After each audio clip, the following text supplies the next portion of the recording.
As the old saying goes, beware of when you point the finger. For if you point the finger at somebody, you got 3 more pointed right back at you. But in the case of a classic, strong logo like the Grand Funk American Band logo, it's okay. Because that's a good finger. And I don't mind having 3 more pointed right back at me, because I am Malcolm Tent. And the name of this show is Tent Talks Tunes. Yeah.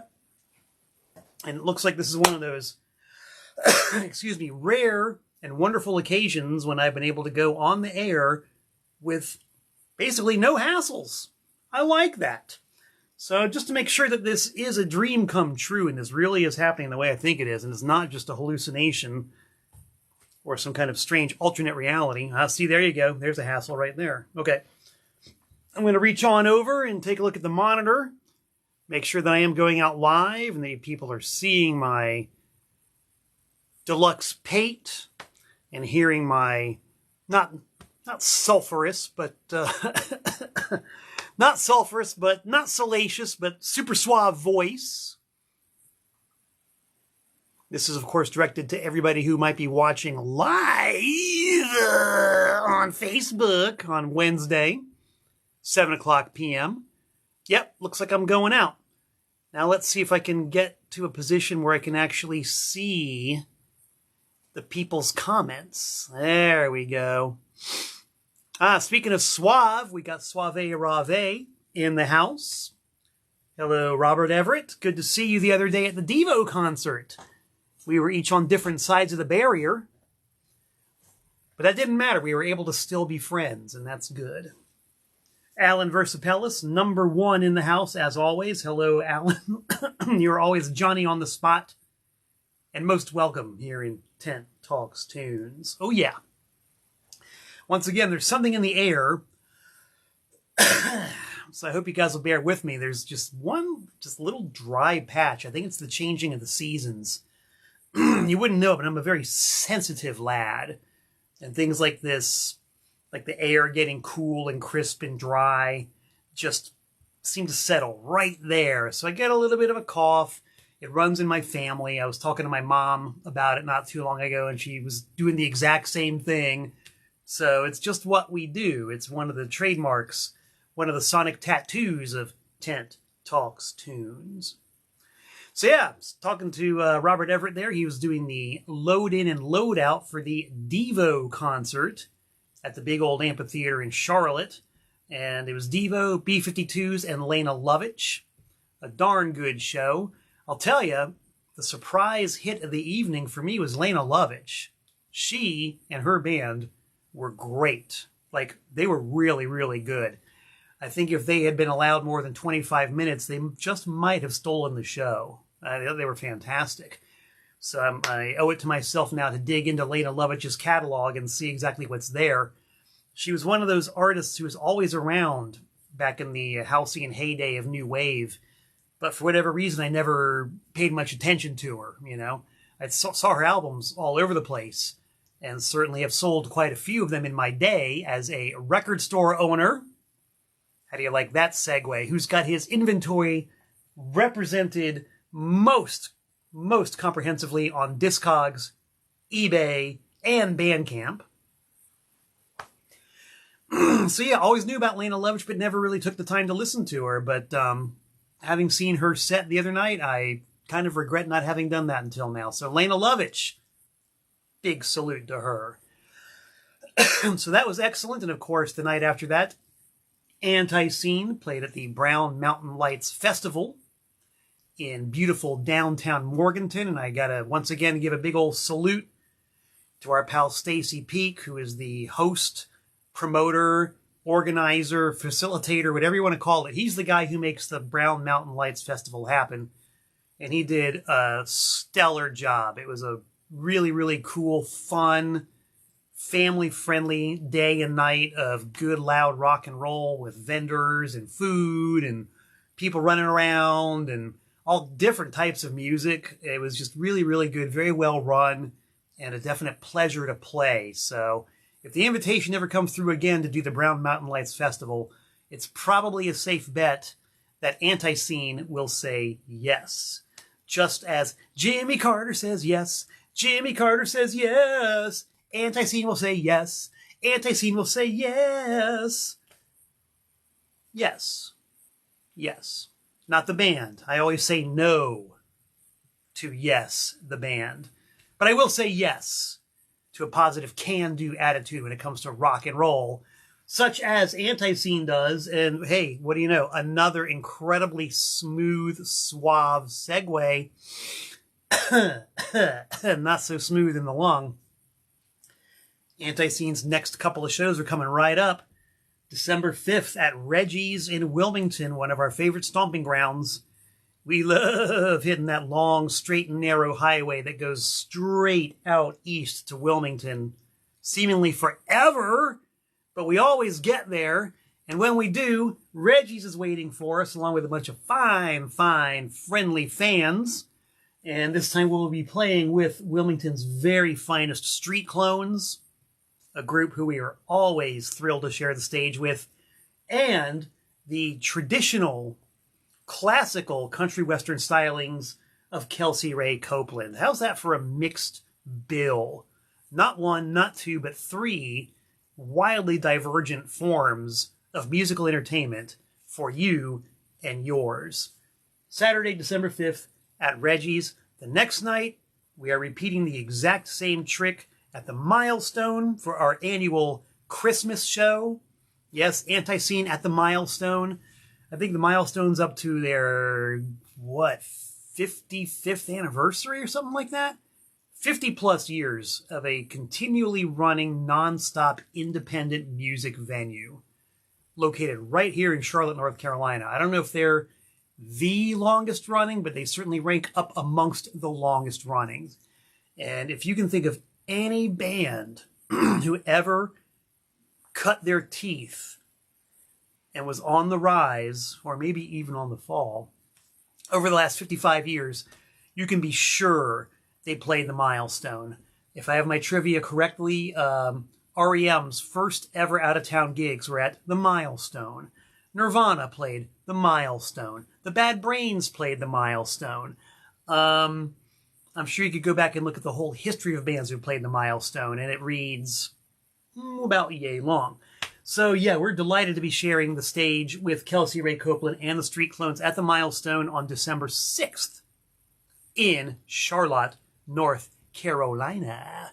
Before that, of course, I'll be hitting the road back to my old hometown of Danbury, Connecticut for the Danbury Record and CD Expo. That's right. It's the autumn edition of the Danbury Record and CD Expo, November 15th at the VFW Hall in somewhat beautiful, kind of downtown Danbury. I will have 3 well-stocked tables of records, tapes, CDs, TPOS merch, and I'll be joined by a room full of other very quality, classy dealers selling new and used records, tapes, CDs, memorabilia, what have you. Should be a fine, fun day. I'm looking forward to it.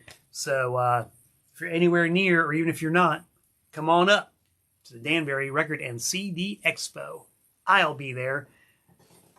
It'll give me a chance to replenish my jug of Danbury Tap. It's been Hickory Tap since January for yours truly, and it's been serving me well.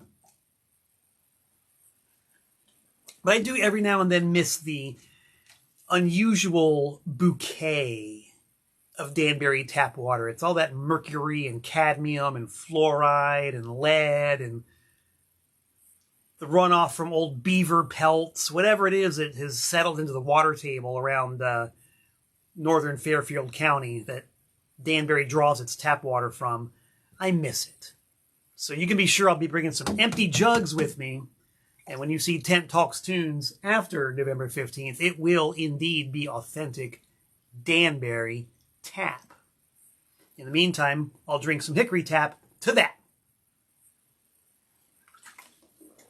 Speaking of Danbury, we got my pal Aurelio, sorry, got the pronunciation correct. Aurelio's tuned in. Rick Del Santo is here saying, hey, hi guys. That's the bulletin board. Let's check the mail. We don't have a whole awful lot of mail, just a few things. But these are all basically unexpected packages that came in the mail. So I'm really intrigued by that. In case you can't read it there, P.O. Box 173, Newton, North Carolina, 28658. Here it is on an envelope. P.O. Box 173, Newton, North Carolina, 28658. That's my mailing address.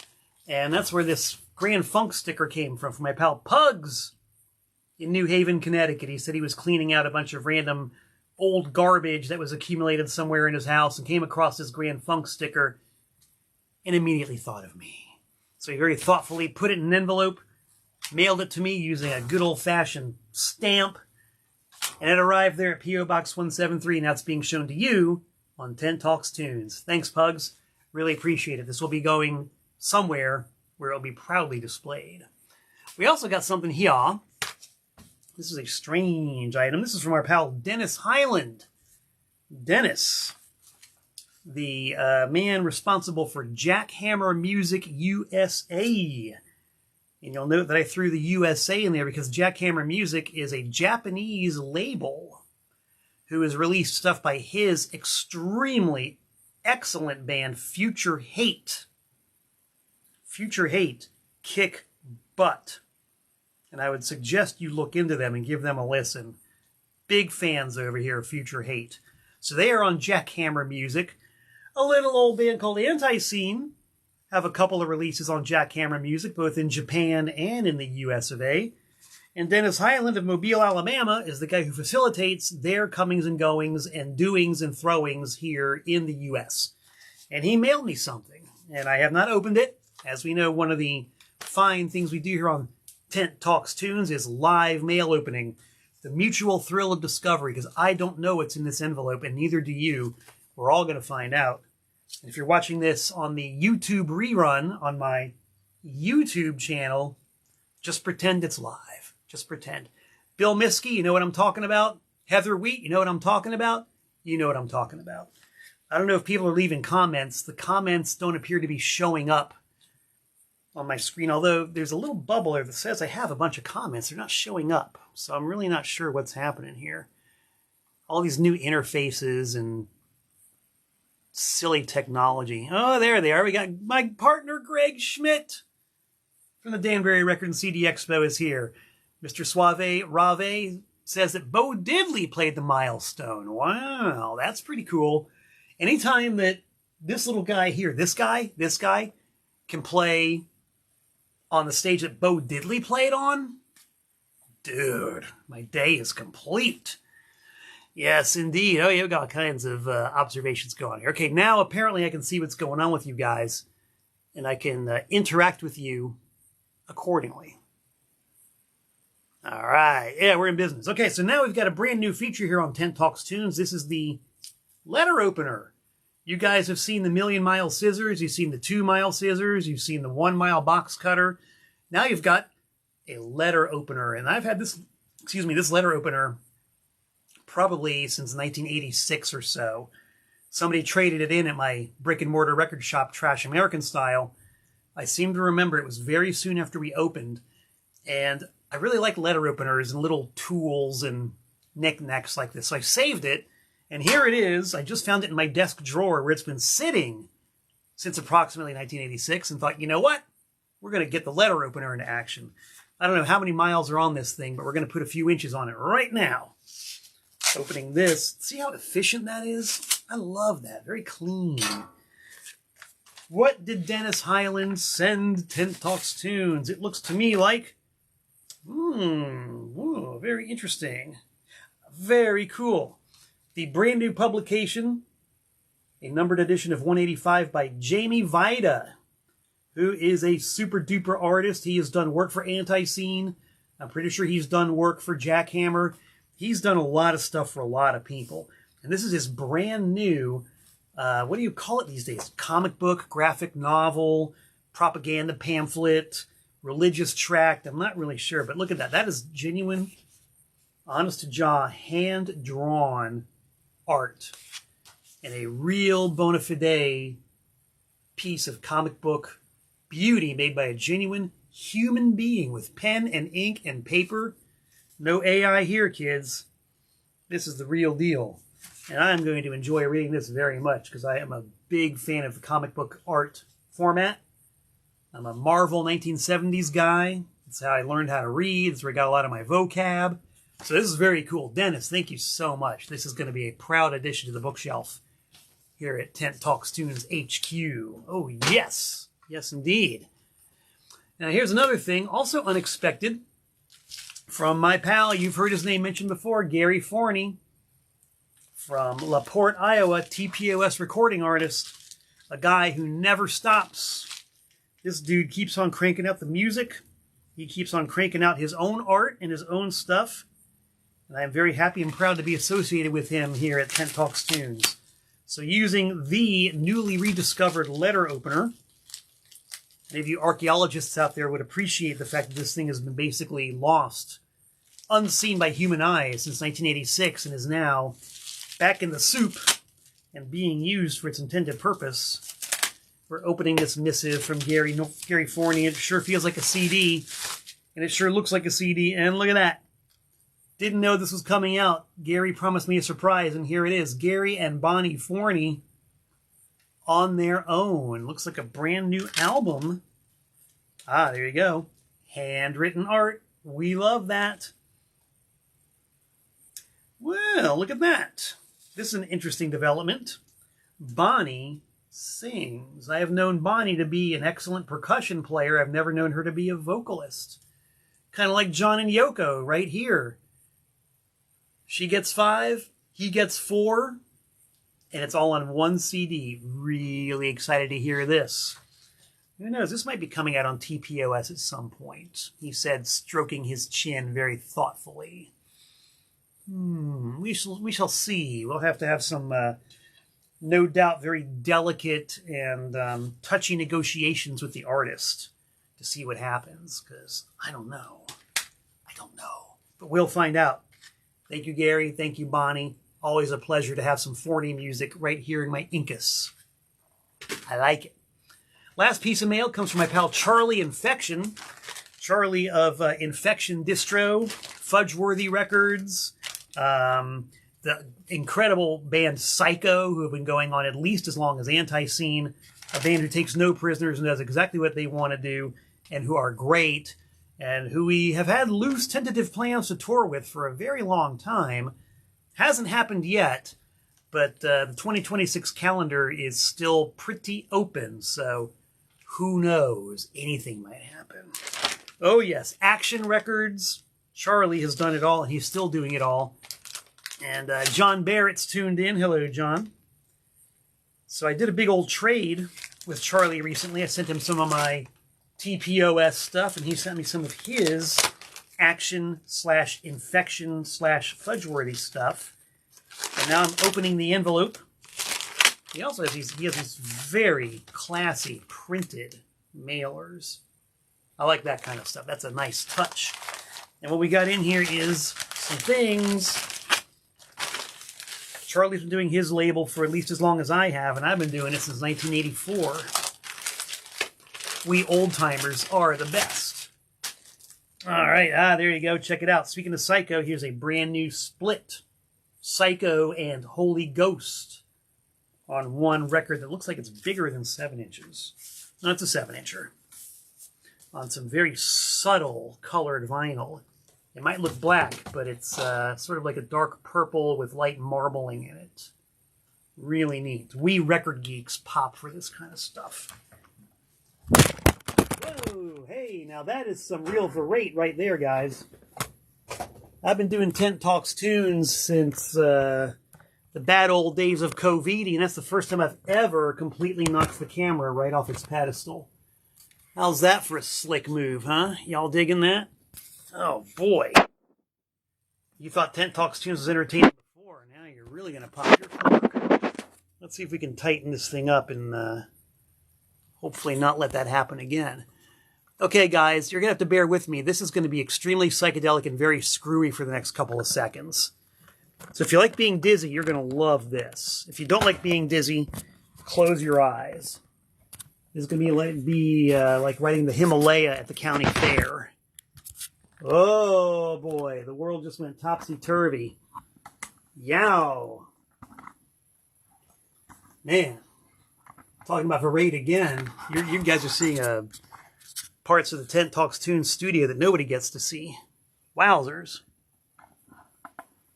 I'm sure everybody out there who's watching live is getting a big kick out of this. And everybody who's watching the rerun is wondering, why the hell is he keeping that in there? The reason being that if I want to go edit any of the video on Tent Talks Tunes, it takes about 2 hours to do it, and the resulting file is gigantic. I'd much rather get the imperfect, warts and all, scars on fine leather version uploaded onto the YouTube channel as quickly as possible and save time. So, how was that for a wild ride? What else have we got from Charlie Infection? We got a flyer. We have the Tetralogical Mortar Storm Split. It's Psycho and 3 other bands, including one named Burt Bacharach. I could only hope it's the real, authentic Canadian songwriter Burt Bacharach. That would make my day. Charlie, thank you so much for sending these. I'm loving it. Hope you like the stuff I sent you. That's what trading is all about. The good old way of trading physical media by the mail between not one, but 2 label moguls. That's a fun way to do it.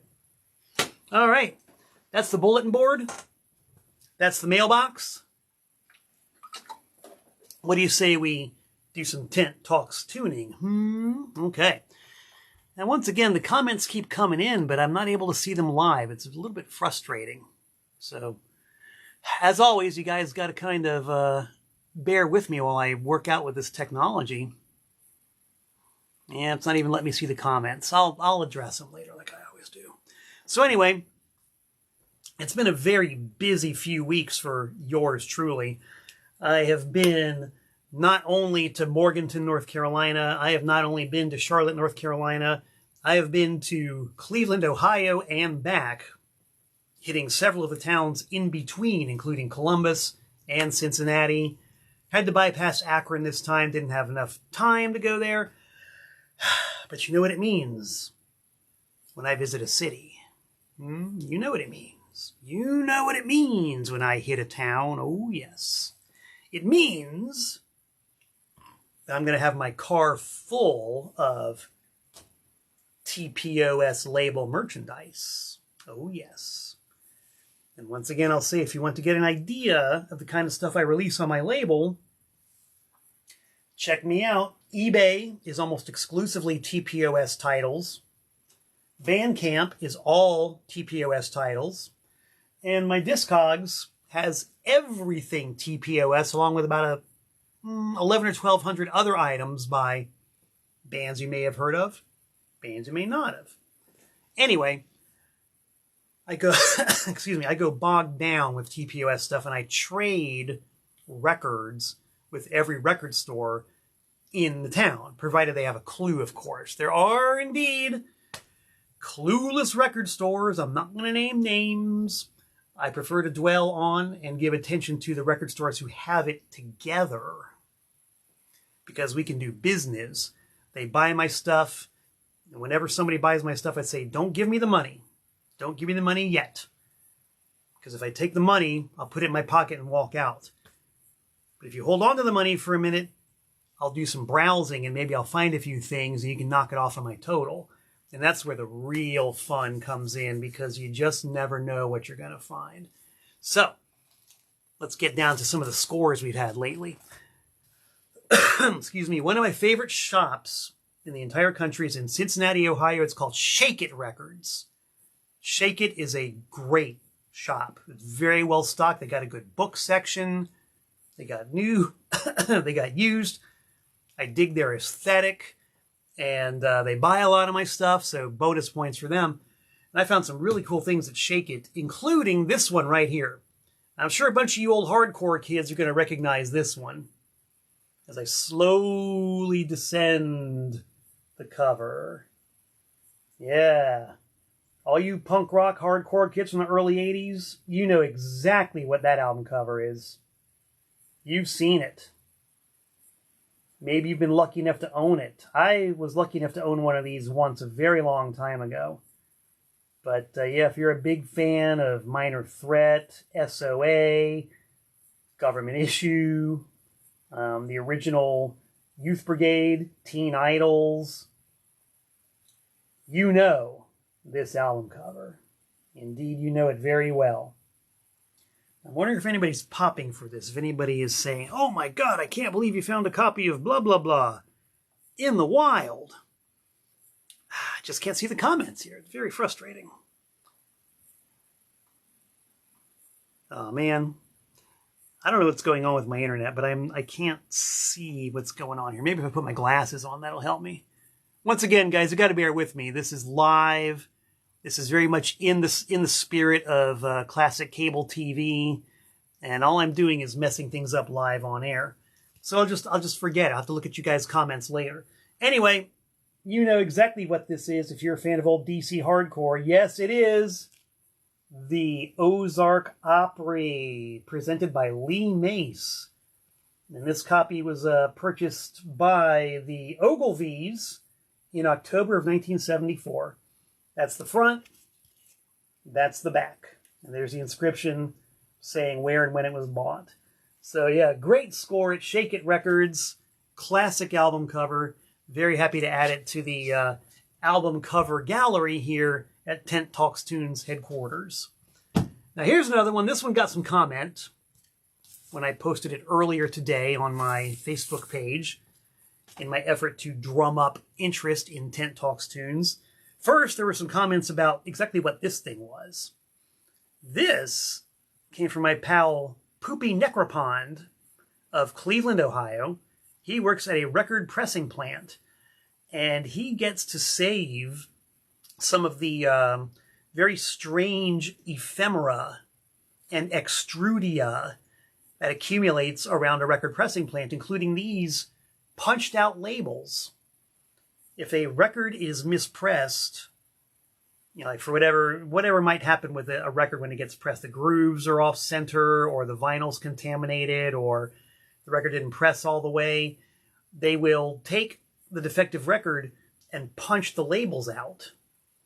And I don't know, I guess throw them away. I really don't know. I don't know what you could do with a punched out label like this. But Poopy is occasionally allowed to take some home. And so that's what this is. This is an actual label punched out of a mispressed vinyl record. And I used it to do a big tease on this album cover right here, Mom's Apple Pie. Now you look at this cover, and I'll even show it to you up close. And say, well, why on earth would this guy kind of censor or hide any part of this album cover? There's nothing wrong with it. It's Mom with an apple pie. I mean, you know, the pie's got barbed wire and bricks behind it, or in it. What's wrong with that? Well, let me tell you what's wrong with it. Nothing wrong with it, but the original version had a lot wrong with it. The original version was a really good example of manufactured outrage and gratuitous grossness in an effort to sell records. And I really want the comments to be visible, man. I keep trying to do this, and I don't know why it ain't working. I'm like Marvin Gaye. I'm a stubborn kind of fella. I'll continue to do this, even though I'm live, and even though I'm sure it's extremely annoying to you guys, because I just love interacting with everybody, and I want to see who's got what to say about what. Anyway, the original version of this album cover, you can look it up. It's easy to find. It's online everywhere. Mom's Apple Pie, uncensored cover. And the story behind this is pretty interesting. You saw the sticker at the very beginning of Tent Talks Tunes. The Grand Funk Railroad sticker. Well, my pal Pugs in New Haven knows excuse me, and maybe you know that Grand Funk Railroad is pretty much the be-all and the end-all for me. I mean, yes, obviously, we all know about my Devo obsession, but Grand Funk was my intro to rock and roll. I heard them for the first time at the age of 7. It was, in fact, this album right here, the epical, immortal, monumental, larger-than-life, sludgier than the Everglades, louder than God on a Bad Day live album by Grand Funk. Just my luck that the first rock and roll album I ever was gifted with, that I got to choose for myself off the rack, was just the most overloaded, loud, distorted, sludgy, fuzzy, overdriven, knuckle-dragging, troglodyte rock and roll ever committed to vinyl. Never mind Blue Cheer, never mind Black Sabbath. Grand Funk beat all. So Grand Funk fan since the age of 7. Grand Funk's manager was a guy named Terry Knight. Terry Knight was a master of hype. He fancied himself to be a Swain-Galley of propaganda and publicity. And he was well known and well loathed in the industry for his endless self-promotion and his endless prognostications and pronouncements about the social importance of these cavemen. He really rubbed a lot of people the wrong way. And excuse me, his partying with Grand Funk was quite acrimonious. It's a very long story. Once again, it can be looked up online. Let's just suffice to say that Terry Knight was taking a lot of liberties with the boys' finances, and they didn't like it.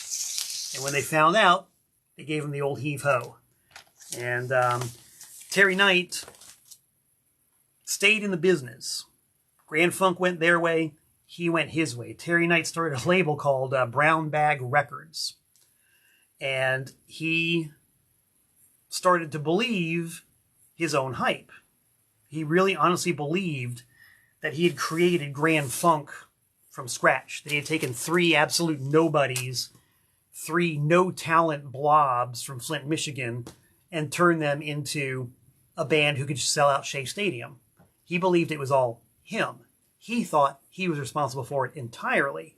He really believed his own publicity. So he said, okay, fine. Grand Funk don't want me? I'll create another Grand Funk.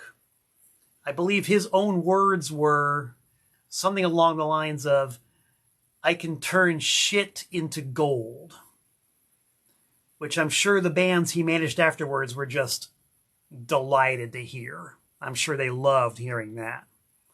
Anyway, Terry Knight is convinced that he can take poop and turn it into a precious metal. He applied that philosophy to one of his first signings on his brand new self-financed label, Brown Bag Records, Mom's Apple Pie. So, what about that first album cover? Well, Terry Knight, you might remember, fancied himself to be the master of hype. The man who could create something out of nothing. The man who could take Doggy Doo and make them into a mountain. His strategy was to have these guys record an album. He designed the album, and the original pie, which you can see here is barbed wire and bricks, was quite a bit more salacious, a lot slimier, and a lot more offensive and gross. In fact, I can't even believe he got that cover out on the market. I don't know how the people at United Artists who distributed this label let that one pass. I really don't know, but he got it out there, and, you know, it sold a fair number of copies. It sold decently. But of course, Terry Knight overplayed his hand. The idea was to manufacture outrage over this cover. And the outrage just never quite materialized because nobody really cared. Because Mom's Apple Pie were a decent band. You know, they were decent. They were one of the many, many, many Blood, Sweat, and Tears type of bands who were out at that time. You know, Blood, Sweat, and Tears in Chicago were huge at the time. You know, Chicago, big horn section, soulful singer, Blood, Sweat, and Tears, big horn section, soulful singer. So then you had Mom's Apple Pie, 10-Wheel Drive, Elephant's Memory, you know, all these bands started popping up in their wake with big horn sections and soulful lead singers. So I was like, yeah, it's okay. The record's not bad at all. It's actually got some good tunes on it. There's like 3 or 4 real bangers on this one. But nobody cared. It was just another Blood, Sweat, and Tears Chicago sound-alike. So Terry Knight figured he would up the ante, and if nobody was going to manufacture the outrage, he would simply act as if there had been outrage. So he created the censored, quote-unquote, version of the album cover, in which the gynecological pie was replaced with a prison pie. And it didn't work because this album, the censored version, sold even less than the uncensored version. Now, I've been in this business a long time. I've been doing this record trading, selling, buying, swapping thing for a long time.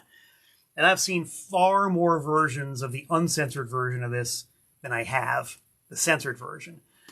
And as a matter of fact, in my obsession with Grand Funk Railroad and Terry Knight, I've been trying to track down this censored version for years. I got the gross version long ago. That's already in the collection next to Faith and the other Mom's Apple Pie record, but I had never been able to find the censored version until I went down to Shake It Records, and lo and behold, they had it. So that immediately went into the personal collection. My Terry Knight collection is now that much closer to being complete. And as far as the album goes, I said it before, I'll say it again. It's not bad. It's not bad at all. It's worth a listen. Their second album, no. That one just kind of comes and goes. But this one, in spite of all the hype and the bullshit that went behind it, it's got some good stuff on it. So there you go.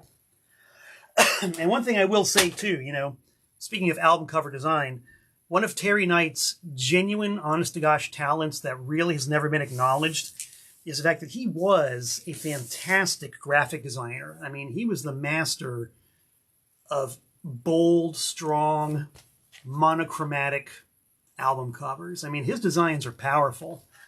He really loved the full gatefold black and white inner photo. He loved big, strong statements on the front, big, strong statements on the back. I mean, that's a great example of it. I already showed you Live Album, kind of the similar deal. Very minimalist on the back. Closer to Home, another one of his great designs. Terry Knight really was an excellent graphic designer. And it's kind of a shame that he once again believed his own hype and overshot the mark on that Mom's Apple Pie record. Because who knows? Who knows?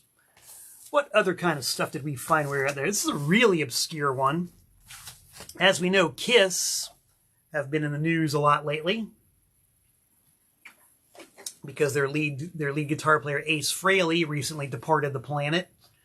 So I'm a big Kiss fan. I'm of that generation. I was a teenager in the 70s, so of course I loved Kiss.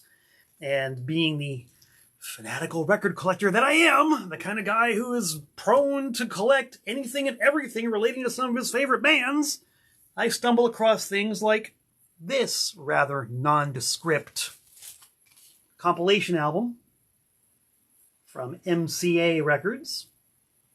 MCA is a second-tier record company. They're one of those groups that, if they had any hits, it was almost in spite of themselves. Yes, they had Elton John, they had The Who, they had Lynyrd Skynyrd.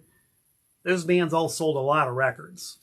And it was not because MCA was a prestige label. I will tell you that right now. This sampler album's a pretty good example of it. You got bands like Melissa, American Eagle, Virgil Fox, Glass Harp, Jeremiah, Raw, Wishbone Ash, Chelsea. It's like, who are these people? Well, the thing that's interesting about this record for a Kiss fan is the inclusion of one track by this group, Chelsea. You can see it right there. Chelsea, who was not only produced by John Cale of the Velvet Underground, which immediately caught my fancy, but Chelsea featured a drummer known as, at that time, Peter Criss, C-R-I-S, which might have been Peter Criss or Peter Cree if you speak French, but Peter Criss before he was in Kiss. I believe this was 1972 when this came out. And the Chelsea record itself is really hard to find. It didn't sell jack when that thing came out. It was on the Decca label, which was a precursor to MCA. And Decca, if MCA was a second-tier label, Decca was a third-tier label. So the Chelsea record didn't even come and go. It's like it never showed up, and then it was shown the door. But Peter Criss is on it. He was the first Kiss member to actually see vinyl. And so even if the Chelsea record is very hard to find, this album is pretty easy to find. So if you want to get that little itty-bitty sliver of Kiss history, look for this one. You'll have Peter Criss on vinyl before Kiss. Pretty interesting, pretty cool.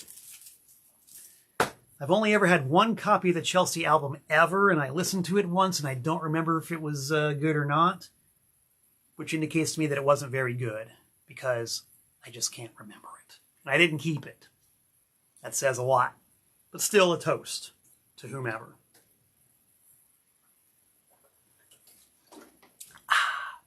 Here's another record I found on the cheap in Cincinnati. I think I might have talked about this one before, but this is a record that you can find in plentiful supply, usually at a very low price, and in my opinion, very well worth the $1 or $2 you might pay for it. This is The Masked Marauders. I love this album. This album is a hoot and a holler and is hilarious. The backstory behind the Masked Marauders, well, late 60s. For some reason, the Superstar Jam Session was the be-all and the end-all of rock and roll. Probably a result of having too many Superstar Jam Sessions at the Fillmore over the years. So everybody was convinced that if you just got Eric Clapton, Bob Dylan, Mick Jagger, Ginger Baker, and Bill Wyman together in one studio and put them in the same place at the same time and had them jam, you'd get the most incredible, magnificent, awe-inspiring, thunderclap from heaven rock music of great importance. On the occasions when things like that did happen, what you got was 5 or 6 guys stumbling through Johnny B. Good because that was the only song they all knew. Anyway, as a result of that sort of milieu at the time, Rolling Stone magazine, who I do not like at all, but they got one thing right once. They wrote a fake album review for a fake band called the Masked Marauders, which was allegedly a jam between Mick Jagger, Bob Dylan, Jerry Garcia, I guess Eric Clapton, and a couple of others. And they wrote this, laudatory review saying it was the greatest thing anybody ever heard and blah, blah, blah, blah, blah. And of course, before you knew it, everybody wanted to hear this record. It became legendary instantaneously. So, Rolling Stone was in kind of a quandary. What do they do now? They've created demand for this record. Well, I guess we better record it. We better make the record. So they did. I don't know. To this day, I don't know exactly who is really on this thing. But, man, it is funny. It sounds just like how you would think Bob Dylan, Jerry Garcia, Mick Jagger, Eric Clapton getting together in a studio and just screwing around on a bunch of bullshit because they don't know what else to do would sound like. It's really funny. Whoever put this together knew their stuff and came up with a spot-on parody of the Superstar Jam Session concept. Really hilarious. Absolutely worth picking up. I suggest you do so. I already got one in my collection, so this one's going out for sale. Maybe I'll have it at the Danbury Record and CD Expo if I'm in the mood, or more likely if I can get my act together between now and then. I got a lot of records to price, but I'm working on it. What else have we got? Well, let me tell you something right now. There's another record that is really wacky and wiggy and wild and wonderful that you see out there sometimes. I want to just give a disclaimer here. I do not knock anybody's spiritual beliefs. I do not knock anybody's relationship with their creator. I do not begrudge anybody their belief system. But you got to admit that a record like Flight, Final, which is about an imagined jet trip to heaven, is pretty nuts. This is a borderline insane album about your flight crew taking you on a trip to heaven on a jet plane. It's pretty wacky. And you see these around occasionally. I always pick them up when I do see them. I was very excited by this one because it's a stereo copy. And those of us who are aficionados of weird religious records will probably know that mono copies of this one are a nickel a dozen, but stereo copies, I've never seen a stereo copy before. It's my first ever stereo copy of Flight, Final. There's the beautiful label on the Word record company imprint. It's unbreakable microgroove. And the way it's presented is quite bizarre. Forrest McCulloch is the guy responsible for this, and it's the only thing I've ever known to be produced by him. I could be wrong. Oh, from Waco, Texas. What do you know? What a web of interconnections we have there. Flight, Final. Look it up. I guarantee satisfaction, as I always do. We also love 45s. You want to talk about some wild 45s? I actually got this in a trade with my friend Peter Paul Seva from West Virginia. Pardon me while I drink a little bit. Now, as you guys know, I've released on my label, TPOS, one full-length vinyl LP by Charles Manson, and also a lot of stuff on cassette and CD by Charles Manson. The reason for that being that I am fascinated by the cultural implications of Charles Manson and Manson Mania. And whether anybody likes it or not, and of course there are a lot of people who don't like it, the fact remains that Manson and the Manson family had a huge impact on not only American culture, but world culture. You'd be surprised how many Charles Manson records I sell to places like Spain or Estonia or, England. I mean, such a bizarre, weird, and uniquely American cultural phenomenon has got legs all over the world. So I'm fascinated by this stuff and how such a thing could have happened and how it did happen and how people have reacted to it. And more importantly, the music that resulted from all of this. It's really, really interesting stuff. And to use the term again, the web of interconnections between Charles Manson and the straight entertainment world is quite wide, quite tangled, and quite deep. And one of those little strands of the web, which I never even knew about until my friend Paul Peter told me about it, was this record right here by a young lady named Charity Shane.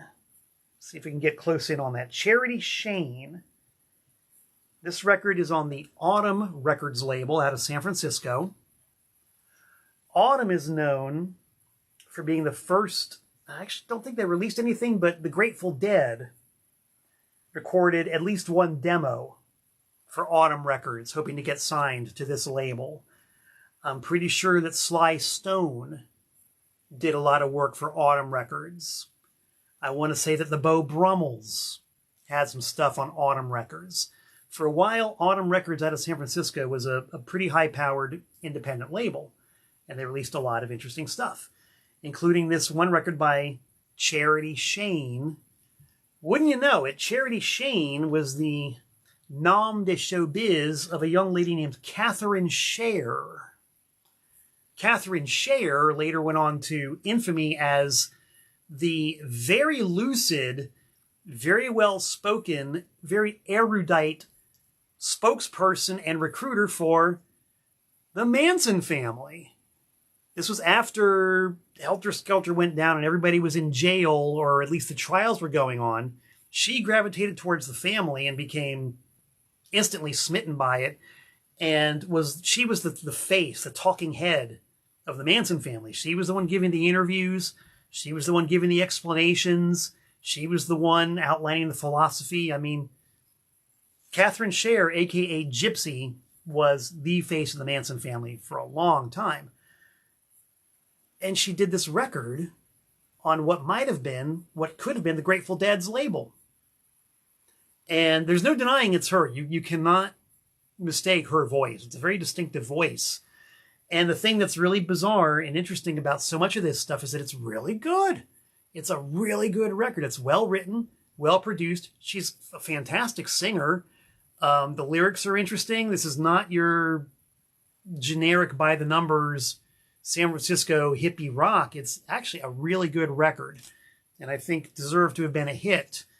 And as with so many what ifs, what if it had been a hit? You know, what path would Catherine Scher's life have taken if she had gotten a hit single with this? Really, really fascinating and interesting stuff. And if you're the type to go look up music, look it up. Charity Shane. It's pretty good. And it goes into the personal collection. What else have we got here? We got a few. I found a bunch of singles. One of my favorite stops in Cleveland is My Mind's Eye Records, run by my pal Charles. Great shop. Cleveland is an excellent town for 45s, because we all know that Cleveland was a big music hub in the Midwest. It is, been touted as the birthplace of rock and roll, or at least the birthplace of the rock and roll industry, whatever you want to call it. Cleveland was a really important stronghold for rock and roll back in the early days. And, huge population, industrial workers with disposable incomes, music everywhere, and 45s, of course, were the format at the time. So there are just mountains of 45s in that city to be found. Same with Detroit. Detroit is a fantastic city to go digging for 45s. And so My Mind's Eye Records in Cleveland always has 45s.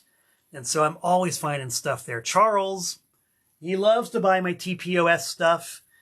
And I love to say to Charles what I said earlier. I said, Charles, don't give me the money. If you give me the money, I'm just going to take it somewhere and spend it. Hang on to a minute while I get my brows on. And so I did some browsing.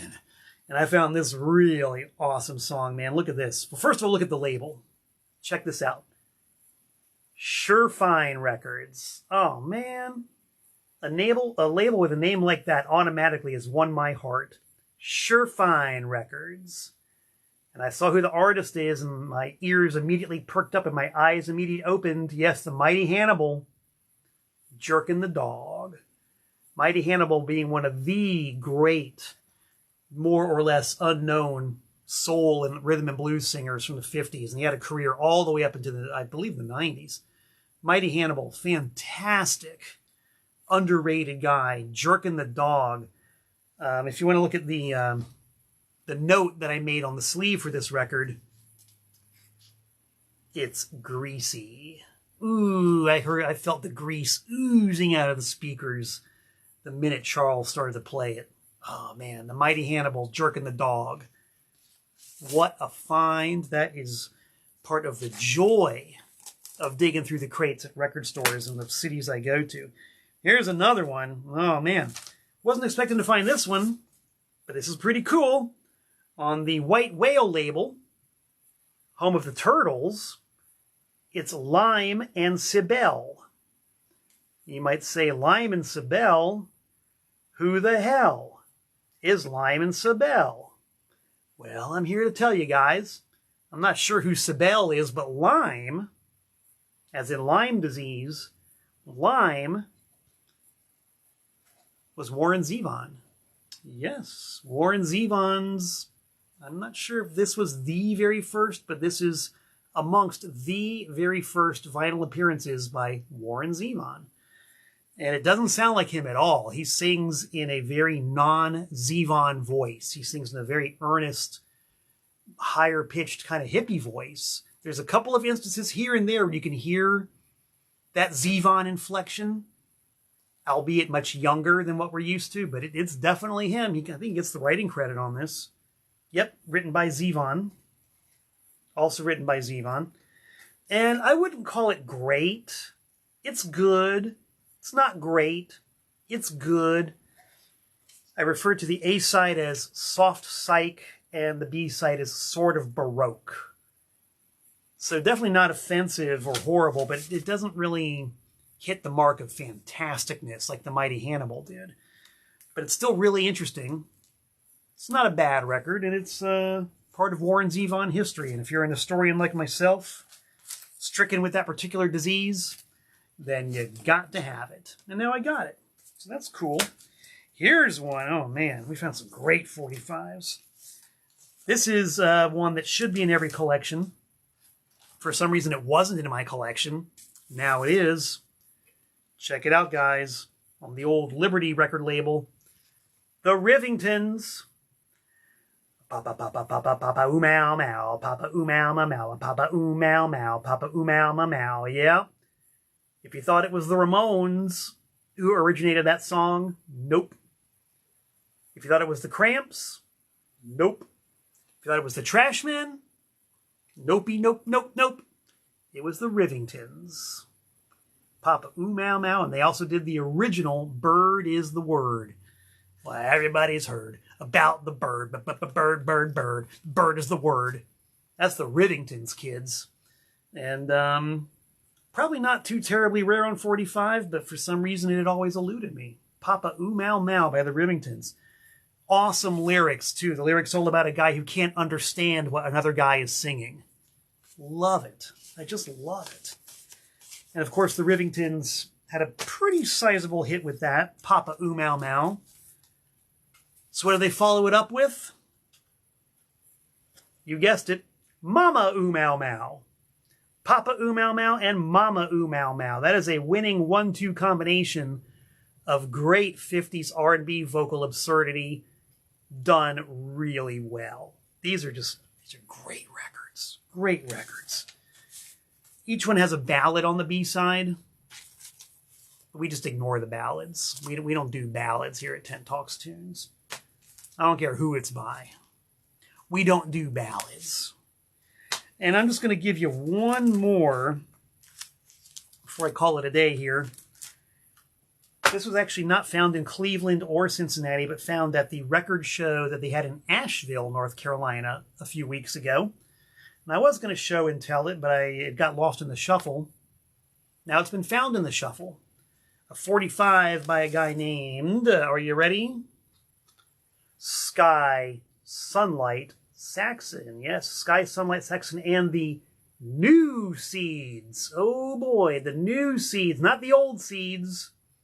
Not the pushing too hard Seeds, but the New Seeds. And Sky Sunlight Saxon. Long story short, Sky Saxon, he was one of those dudes who was kind of unstable to begin with. And then he was turned on to mind-altering drugs and just never came back. Kind of a sad story, actually. Very similar to the trajectories of Brian Wilson, Peter Green, Syd Barrett. You know, these guys who really had something special creatively and were a little bit fragile to begin with. And then the drugs just tore them to pieces. And they were never quite reassembled whole again. But Sky Sunlight Saxon kept on cranking out that hippie music. And that is a 45 of his called Universal Stars. He's got a bunch of albums. They're fairly easy to see, fairly easy to find. Never seen a 45 by the guy.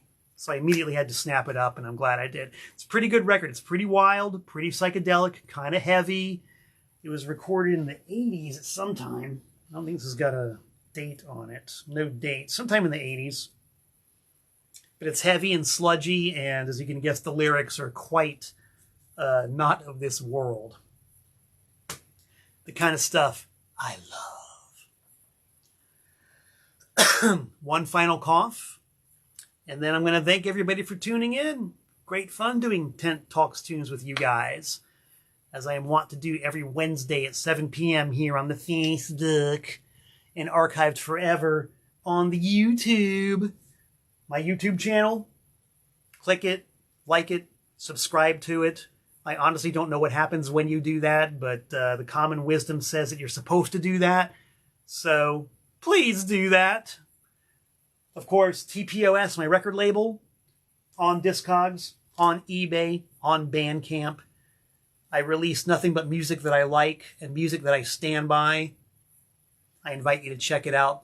Maybe you'll like it too. If you check out TPOS on Bandcamp, you can listen to all the stuff. You don't even have to buy it. You can just play it to your heart's content. So just give it a listen, man. Check it out. You might like what you hear. If you want to send me something, P.O. Box 173, Newton, North Carolina, 28658. My website, malcolmtent.net. Updated periodically. Danbury Record and CD Expo, November 15th. I'll be selling. Plenty of others will be selling as well. And of course, Anti-Scene's upcoming rock and roll weekend, December 5th in Wilmington, December 6th in Charlotte. As for me, I am and will continue to be Malcolm Tent. I do hope to be back in about 167 hours' time. So until we meet again, this is Malcolm Tent saying so long from the Tar Heel State.